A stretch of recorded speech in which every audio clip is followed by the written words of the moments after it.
No. Okay, all right. Yeah. Well, they'll get you in a sec, okay? Hi everybody, welcome back for another video. You know, looks can be deceiving. When you see someone and you try to size them up, that's a great skill to have. It's great to be able to see someone and to tell that this is a threat. I need to be on high alert. I need to be ready. I need to know when and how to draw my launcher or my firearm. But that skill is something that is easy to overestimate in our ability. We see someone, and a lot of times we see people, the person who is the least likely to be concerning to you, it is the cold, calculated killer. The person who is erratic, who is acting strange, a lot of times they're just weird. They might be on something, but a lot of times those people gives themselves away very easily. They're not the big concern. The big concern is the cold, calculating killer who looks innocent, who looks like someone that could be a kid or a person who's harmless. And I've got 3 examples for you today, and I want to go through them, and I want you to see 3 different people. Each time, would your radar have gone off? Would you have thought that this was suspicious? Now, these are police body cam videos, so of course the police were called for a reason, but put yourself in that position as a civilian, and if you came across each of these 3 people, how would you feel? Would you be on high alert? Would you be ready or not? That's the question. Looks can be deceiving, and I just want everyone to get a reminder of that. Hi. How's it going? Good. What's going on here? Now this first example, you can see they have a casual conversation. And then he walks away to the car, turning his back on what seemed like a calm guy. But it just didn't work out. The guy fired, and it's just a bad situation when that happens. You cannot turn your back on someone like that. I'm very surprised. Where you hit? On the chest. You're okay. Take a deep breath. Take a deep breath. 1033. Suspect is down.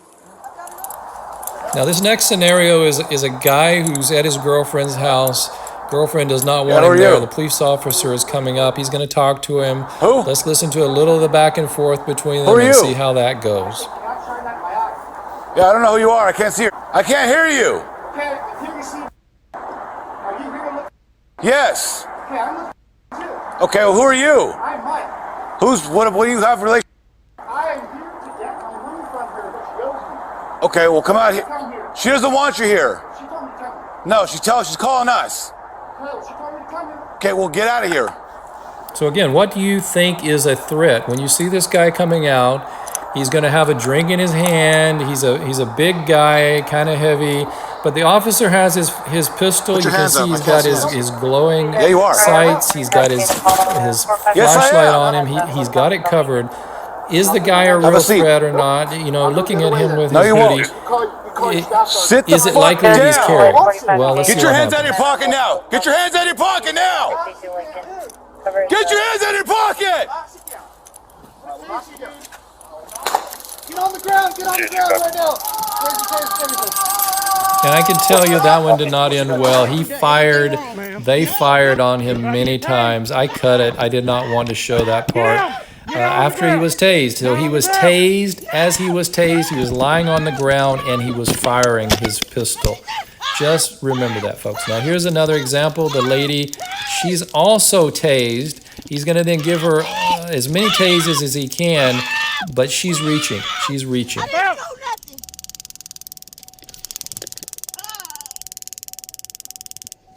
Step out.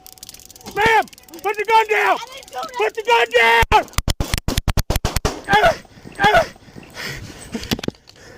23 shots fired. Now this situation didn't end as well for the officer. He tried his best to tase and pull her out, but once you let her get in that car and she had something to hold on to, even she was being tased, he could not stop her from pulling the weapon, firing on him, and then driving away.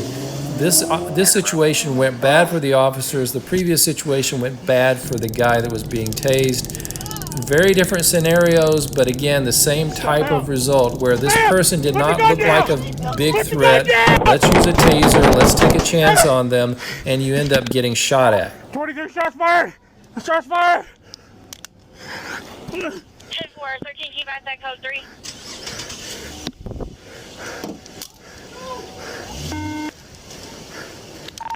I'm hit.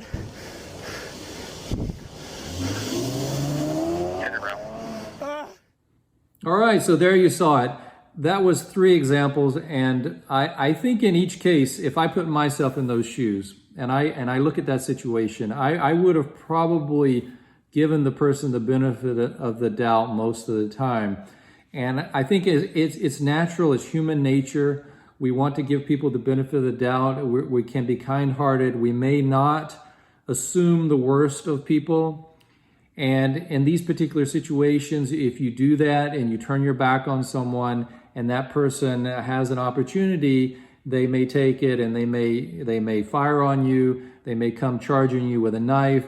You just never know in many situations. So we can't go through life constantly paranoid, worried that we are going to be stabbed in the back. But we also have to have a realistic understanding that if we're having an encounter with someone and push is coming to shove and you actually see a person and it appears that you have to make a decision. Do I engage this person or do I walk away? De-escalation is always your best method unless someone is forced on you. Don't initiate the interaction. Don't push yourself on someone because you don't know what they're capable of. You don't know what they're carrying. A lot of us may try to carry a less lethal launcher. We may carry a firearm. Some things are easier to conceal than others, but you just never know what a person has on their possession. They may have knives, they can have multiple weapons, and there's just a strong risk that if you make the wrong judgment, looking at the way they look based on their facial expressions and their behavior, it's going to be very difficult. So I would always err on the side of assuming that this person is capable of causing you harm. And if you make that assumption, and then you can then be best prepared for the situation. It happens a lot. I noticed very recently that one of the MS5 gang member leaders was captured. And unlike your average typical gang member who may be confrontational to the police, who may want to fight, who may want to argue, he was calm, he was polite, he was rational, he was a cold-blooded killer. He let them cuff them. He went to the jail because he knew that his lawyers were going to get him right back out and he was going to go right back to work. Those are the people you need to be most fearful of because they may be respectful to you. They may appear to be de-escalating a situation, but they also could be just mentally prepared for what they're going to do, and you are unprepared. Most people don't think like a killer, and I certainly don't. But I know that it's the people that you least expect based on their demeanor and their looks that can sometimes come around to bite you. In this case, it was a young boy. He looked young. Who knows how old he was? There was a man who did not seem to be a threat. He seemed like he was going to his girlfriend's house. And then there was a lady who could have easily been detained with a taser. 2 examples where the tasers work and the taser affected the person, but at the end of the day, the person still had to be fired at, and in some cases, it was in response to being fired upon.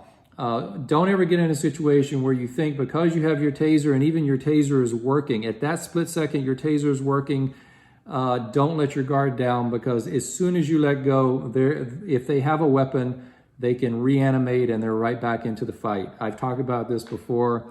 That's the limitation that I see with tasers. That's one of the reasons why I don't carry a taser.